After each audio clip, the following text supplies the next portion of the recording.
हम्म। Hello बच्चों, good morning. NK sir official channel में आप सबका स्वागत है। मैं व्याकरण शिक्षक एनके शास्त्री संस्कृत व्याकरण का टॉपिक लेकर आया हूँ दोस्तों। आज प्रकृति भाव संधि। दोस्तों, संस्कृत व्याकरण में हमारा संधि प्रकरण टॉपिक आगे बढ़ रहा है और आज हम इस टॉपिक में प्रकृति भाव संधि को विस्तार पूर्वक समझेंगे। दोस्तों, प्रकृति भाव संधि वह संधि है जहां संधि कार्य होता ही नहीं है, जहां आपको केवल पहचान कीजिए और पहचान के बाद में उनको दोनों पदों को एज इट इज लिख दीजिए, उनमें नो चेंज, उनमें कोई भी परिवर्तन नहीं होगा। तो ऐसी संधि है प्रकृति भाव संधि, यानी कि हम कह सकते हैं जहां संधि के नियम जो है लगे नहीं हो, वहां प्रकृति भाव संधि। कई दोस्तों ने, कई बच्चों ने कमेंट किया है कि सर प्रकृति भाव संधि समझाइए, और तो आज हम लेकर आए हैं प्रकृति भाव संधि। प्रकृति भाव संधि दोस्तों स्वर संधि का एक भाग है। ये स्वर संधि की अंतिम संधि है प्रकृति भाव संधि। ये परूप संधि के बाद में हम जिसे हम पढ़ते हैं प्रकृति भाव संधि। दोस्तों, इसमें एक सूत्र आता है इदुदे द्विवचनम प्रगृहम। ये एक वृत्तिका है। इस वृत्तिका इदुदे द्विवचनम प्रगृहम ये कहता है कि पदांत में यदि पदांत में इकारांत यदि पदांत में इकारांत इकारांत उकारांत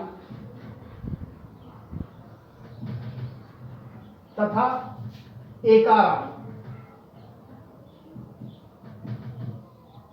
एकारांत शब्द हो और वो द्विवचन में हो, वो क्या हो, द्विवचन में, वो द्विवचन रूप में हो और आगे कोई भी स्वर हो, तो वहां पर संधि न होकर उन दोनों पदों को एज इट इज लिख देते हैं, तो उसमें प्रकृति भाव संधि होती है दोस्तों।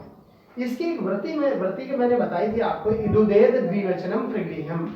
इसका अर्थ याद है, आप में ध्यान में होना चाहिए कि यह इकारांत, उकारांत और एकारांत शब्द यदि द्विवचन के रूप में हैं, यदि द्विवचन के रूप में हैं, तो वहां प्रकृति भाव संधि होगी। जैसे यथा में देखिए दोस्तों, यथा मैंने लिखा हरि एतो। दोस्तों, हरि एतो, आपको यहाँ पर साफ दिखाई दे रहा है कि जो हरि शब्द है वो पुल्लिंग में हरि ऐसे चलता है। हरि, इसका द्विवचन क्या होगा, हरि। तो यहाँ पर ये द्विवचन का रूप है दोस्तों।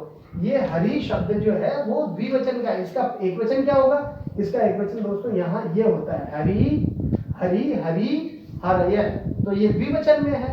पहले एक वचन इसका ये होता है हरि हरि, और ये हरि, और इसका जो द्विवचन रूप है ये, और आगे कुछ भी स्वर हो हमें नहीं, लेकिन पदांत में यदि इकारांत, उकारांत और एकारांत, यदि पदांत में इकारांत, उकारांत और एकारांत शब्दों का यदि द्विवचन रूप है तो वहां संधि नियम नहीं लगेगा। तो अब यहाँ पर ये द्विवचन का रूप है, क्या कर देंगे, कुछ नहीं, दोनों को ऐसा का ऐसा ही उतार देंगे, हरि एतो। इसी तरह से दोस्तों दूसरा उदाहरण देखिए,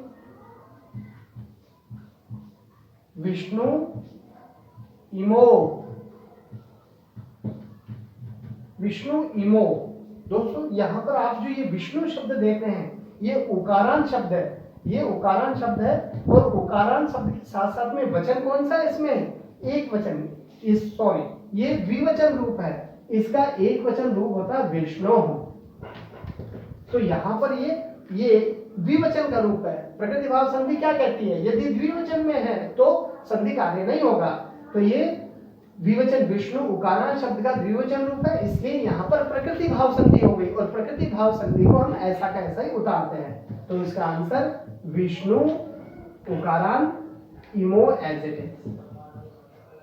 इसी तरह से नेक्स्ट उदाहरण देखिए दोस्तों, गंगे गंगे अमो।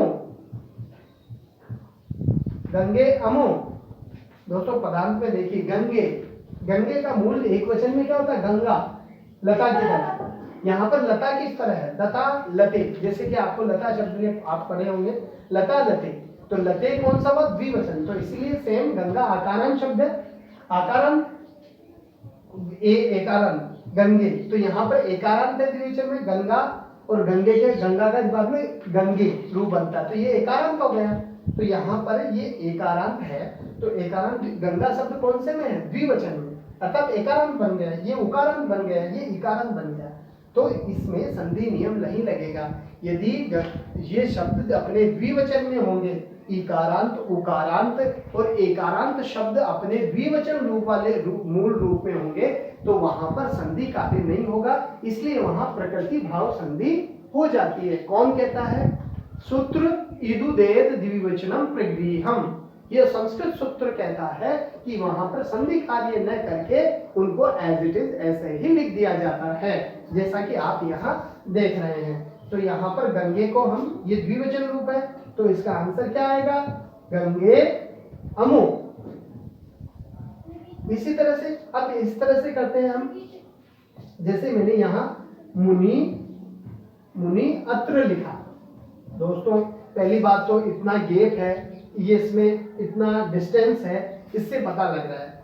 क्यों? क्योंकि इन शब्दों में संधि नहीं हुई है। क्योंकि हम क्या कर रहे थे, इससे पहले स्वर संधि के जो है उनके मध्य में से संधि विच्छेद करते थे, लेकिन यहाँ पर ये जॉइंट नहीं है, अर्थात डिस्टेंस है, तो इससे पता लग जाता है कि ये प्रकृति भाव संधि है। दोनों पद अलग अलग दिखाई दे रहे हैं। दूसरी आइडेंटिटी लगाते हैं, पहचान लगाते हैं, तो हमें पता है कि यदि इकारांत अपने द्विवचन में है तो यहाँ पर मुनि शब्द बना है। दोस्तों इसका मुनि का एक वचन बनता है मुनि ही, तो मुनि, तो यहाँ पर मुनि अपने द्विवचन रूप में है, इसलिए यहाँ पर प्रकृति भाव संधि होगी और कोई संधि नहीं होगी। क्योंकि मुनि जो शब्द है दोस्तों वो इकारांत का द्विवचन है। और प्रकृति भाव संधि क्या कहती है?